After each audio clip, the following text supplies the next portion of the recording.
Each thing that is wrong with you has to be a focal point. You can't look at this gigantic list and say, I gotta change all this shit. My God, this is crazy. No. You take off the first one, I wanna be smarter. For me, that was my thing. I have to become more intelligent.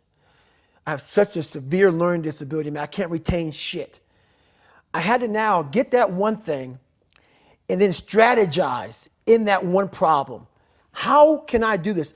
I'm not gonna learn like you. I'm not gonna learn like anybody else. How am I gonna figure this out? So I then figured out, okay, where are my strengths here? Where are my weaknesses in learning? All right, man, how am I gonna do this? And I figured out a way to do it by just strategizing. So how I learn to this day, if I have a big manual to study, I will have to get a bunch of spiral notebooks from the daggone store. And each page, I have to write each page out, maybe 10 times. So there was a 1,000-page dive manual that I got 18 months before I went to dive school. I need to acquire this book 18 months in advance because it could take me 18 months to write down each page over and over again to then put it to memory. So when the question came up, I had written that question so many times down on paper that I can recall, okay, page 71 was where I remember seeing this, and I can recall it that way. And that's how I did it. So you got to strategize on each problem you have in life. Slowly break down that problem. Don't think about all the problems you have, just one at a time. And before you know it, you fix all these problems, but you cannot focus on all of them, just on the one thing at a time. A lot of us, mediocrity is everywhere right now. And we're always trying to find an easy way out. And we're judging ourselves. Let's say there's 10 people in this room and we're all mediocre. But I'm the best of the mediocre people. I now think I'm great. I'm great. We surround ourselves around people that make us feel great. They tell us what we want to hear. The second we put ourselves amongst the uncommon people, we don't like that feeling. That challenging feeling of that person who's waking up at 3:30 in the morning and say, hey, put your shit on, we're going for a run. We don't like that challenge. We like that person who says, hey, you know what, man, I don't feel good today, man. And they say, oh, it's okay, brother. We'll take a day off, man. We'll get a pizza and shit, watch the game. We like that. We love that feeling. Why? Because you understand, man, we're good, bro. We don't want that motherfuckers like this. Hey, man, no, bro. Get your fucking shit on, man. Stop being a punk. We don't want that in our lives. We don't want that person who's constantly challenging our weaknesses. We want that person who's constantly, making us feel nice and good and secure in us. That's the mediocrity of life. We want to be the best amongst the average people. People wonder, how do you stay hungry all the time? Because after I accomplish something, I don't sit back like a lot of guys who graduate buds, graduate this, graduate that. They get comfortable. They wonder why I'm getting weak, man. I don't know, I lost my edge. What's going on? Because once you hit the top of the fucking mountain, guess what happened? I'm good. I'm good. So you wonder why you're falling down now. Because once you reach the top of the mountain, you got to build a fucking another one. That's mediocrity. There's a lot of people in mediocrity who have a nice resume, but they're one-timers, man. They hit a one-time deal. They busted it open, got a lot of money, but they're good. You're mediocre now, man. What are you fucking doing today, tomorrow, the next fucking day? That's why I don't listen to theorists.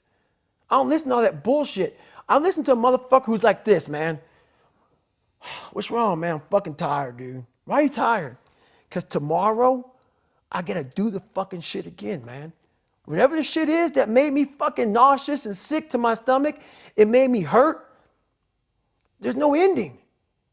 And that's the person I listen to. That's the person who's gained knowledge. You gain knowledge through suffering.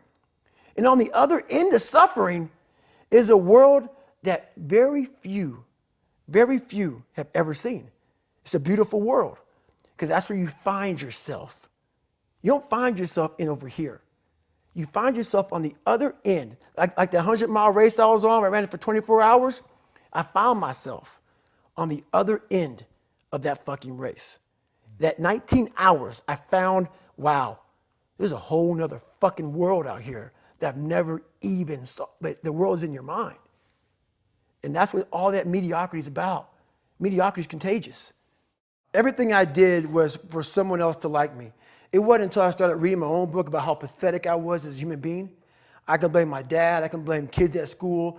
I can blame having health issues, ADD, my mom not being around. Great mom, but she was doing her thing. Right. I could blame a lot of people. And that's the book I was reading. And I put it off on everybody else. It wasn't until I said, you know what? For me to fix this, I got to read what the fuck is wrong with David Goggins. Not blame anybody. Read my book and say, okay, I'm afraid of my shadow. How can I overcome that? Go in the military, get your ass kicked, do things you hate to do, be uncomfortable every fucking day of your life. Roger that. I'm not the smartest kid in the world. Okay. Instead of somebody saying, oh no, you're smart. No, don't say that to yourself. I said to myself, no, I'm a dumb motherfucker. Okay, roger that. How you get smarter? Educate yourself. So the things that we run from the truth. We're running from the truth, man. So the only way I became successful was going towards the truth. As painful and as brutal as it is, it changed me. It allowed me to become, in my own right, who I am today. I hated jumping out of airplanes. I hated shooting guns. I hated the job as a Navy SEAL. But I did it because I wanted to change myself. Everything I do, I'm not really comfortable doing. But if you choose to go that route, to go be a Navy SEAL, you might as well go be the hardest motherfucker in the world. Because if you're choosing to do something, you have two routes. You can go there and be a little weak person and get through barely, and that's your reputation. Or you can go through the hardest guy you can possibly be, and that's your reputation. So my whole thing is, if you're gonna choose to open that fucking door in Iraq or Afghanistan, open the motherfucker and go in hard. Because they're gonna remember you by slowly opening it and peeking in.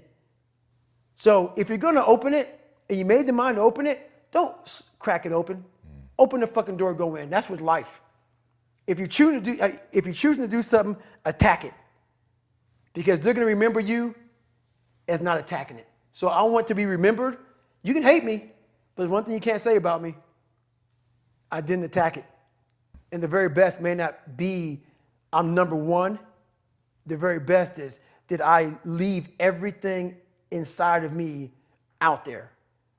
So attacking is not like, oh, I want to win this or win that or be the best.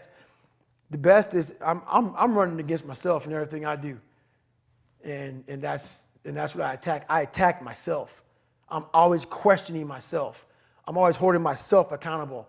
So the accountability mirror is something that I kind of came up with in high school. Like I said, I started shaving my head when I was 16. And I got caught up in trying to impress so many people because no one liked me. So I developed so many different identities. Let me sag my pants. You know, let me pull my pants up. Let me talk this way or act this way or be this way or whatever the hell it may be. God, dog, there's so many different things I did to try to fit in with so many different groups that when you look in the mirror, that's the one person you can't lie to. So every morning I would shave my head thinking, God, I would reflect back on some of the lies I may have told somebody or some of the ways I acted that I didn't feel comfortable doing. And I did it to impress other normal people. The key word there is normal, everyday people. I was trying to make other people like me. How pathetic is that? So this mirror would always tell me, my reflection would say, God, you are a pathetic man. How does that feel every day to be this way?